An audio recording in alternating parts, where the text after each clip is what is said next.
Javier Milei, the newly elected president of Argentina, is a man known for his fiery rhetoric and unconventional economic views. So, when he took to social media on February 14, 2025, to endorse a brand new cryptocurrency called $Libra, it raised eyebrows. Many were surprised. Why would a president involve himself in such a volatile market? Was this a sign of things to come?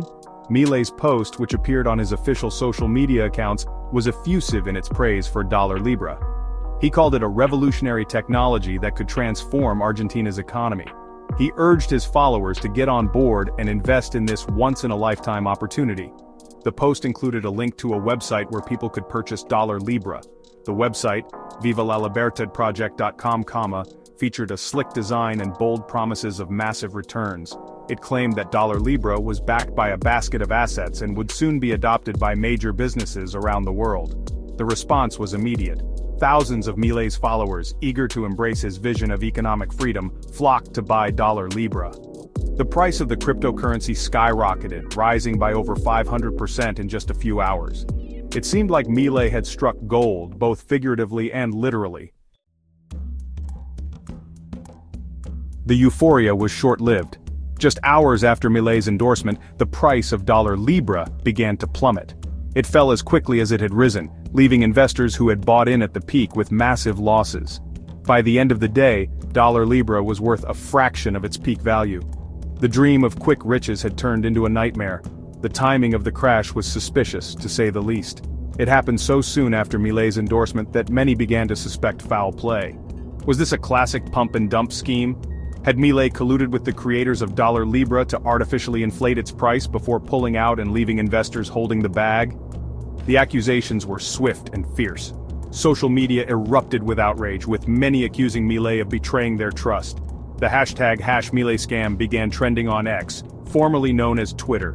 Even some of Milei's most ardent supporters were left questioning his judgment. The collapse of Libra sent shockwaves through Argentina's already fragile economy. Many people had invested their life savings in the cryptocurrency, hoping to escape the country's rampant inflation and economic instability. The crash wiped out their savings, leaving them in a more precarious financial position than before. As the dust settled on the Libra crash, the legal challenges began. On February 16, 2025, a group of Argentine lawyers filed fraud complaints against Milei, alleging that he had violated the public ethics law and engaged in an illicit association to defraud investors. The lawyers, Jonathan Valdivieso and Marcos Zelaya, along with engineer Maria Eva Koutsavides and economist Claudio Lozano, claimed that Milei's actions constituted a clear conflict of interest. They argued that as president, he had a duty to act in the best interests of the Argentine people, not to use his position to enrich himself or his associates. The complaints also alleged that Milei's promotion of Libra was part of a larger rug pull scheme. In a rug pull, the developers of a cryptocurrency artificially inflate its price before suddenly abandoning the project and cashing out their holdings, leaving investors with worthless tokens. The lawyers pointed to several red flags that suggested Libra was a scam from the start. They noted that the cryptocurrency had no clear use case, was not backed by any real assets, and was created by an anonymous team with no prior experience in the cryptocurrency industry. The complaints called for a full investigation into Milei's relationship with the creators of Libra and demanded that he be held accountable for his actions.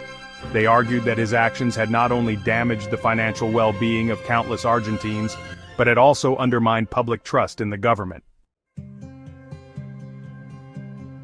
In the face of mounting criticism and legal challenges, Milei went on the defensive.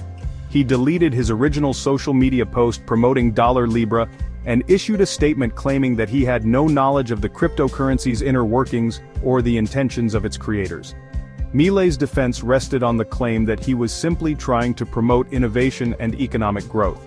He argued that he had been approached by the creators of Libra, who had presented it as a promising new technology that could benefit Argentina. "I am not a financial advisor," Milei said in a televised address. "I am not an expert in cryptocurrency. I was simply trying to share an opportunity that I thought could benefit my fellow Argentines." Milei claimed that he had not personally invested in Libra and had not profited from its rise and fall. He accused his political opponents of exploiting the situation for their own gain, claiming that they were trying to smear his reputation and undermine his presidency.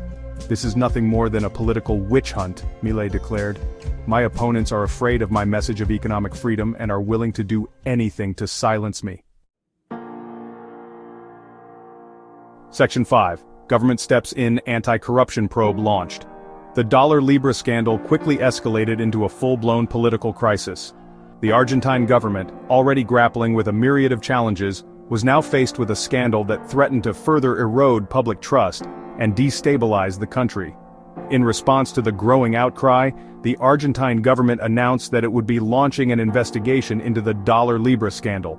The Anti-Corruption Office, an independent body responsible for investigating allegations of corruption in government, was tasked with leading the probe.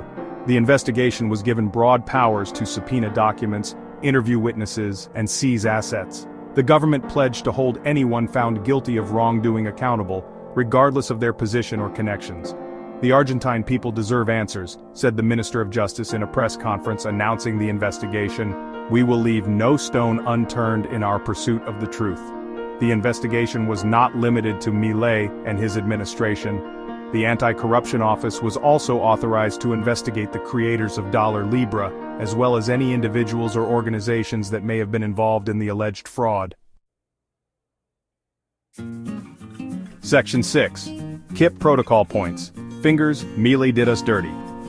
As the government's investigation got underway, the creators of Dollar Libra, a group calling themselves KIP Protocol, broke their silence.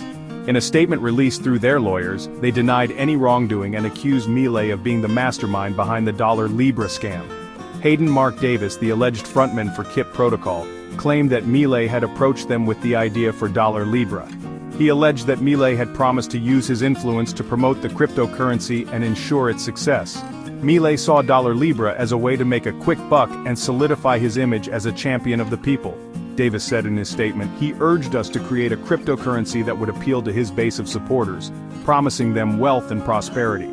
Davis claimed that Milei had been actively involved in the development and marketing of Dollar Libra. He alleged that Milei had provided them with government contacts, advised them on their marketing strategy, and even helped them draft their website copy. Milei was more than just a spokesperson for Dollar Libra, Davis said. He was a partner in crime. Section 7 Backroom Deals, Meetings at the Presidential Palace. Davis's allegations were supported by evidence that emerged of meetings between Milei's administration and representatives from KIP Protocol.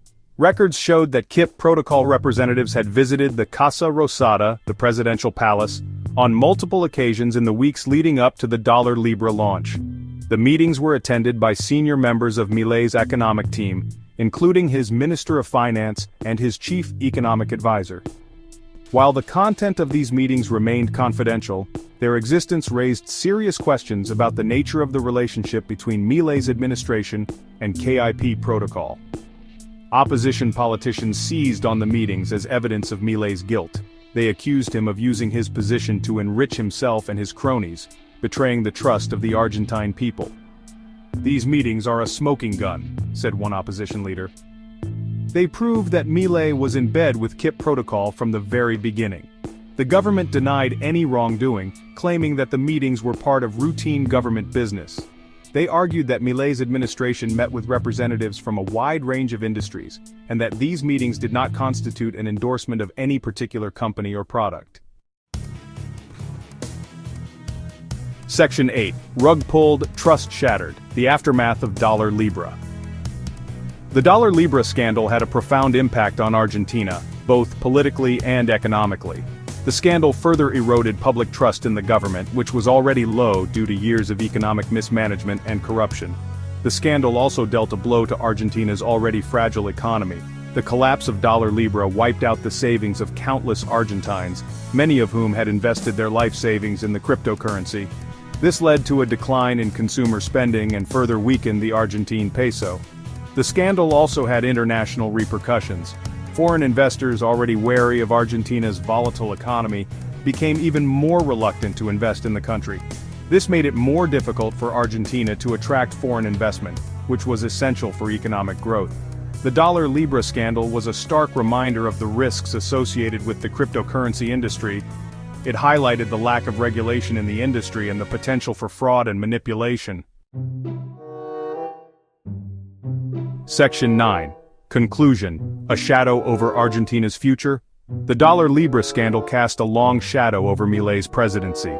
The scandal, which unfolded just months into his term, raised serious questions about his judgment, his ethics, and his commitment to serving the Argentine people. The scandal also highlighted the challenges facing Argentina. The country was grappling with a deep economic crisis, rampant inflation, and widespread poverty. The dollar Libra scandal only made these challenges more difficult to address. As the government's investigation continued, it remained to be seen what the ultimate consequences of the dollar Libra scandal would be. Would Milei be held accountable for his actions? Would the Argentine people ever recover their lost savings? And would Argentina be able to restore its economic and political stability? The dollar Libra scandal was a cautionary tale about the dangers of populism, the allure of get-rich-quick schemes, and the importance of trust in government. It was a story that was still being written, and its ending remained uncertain.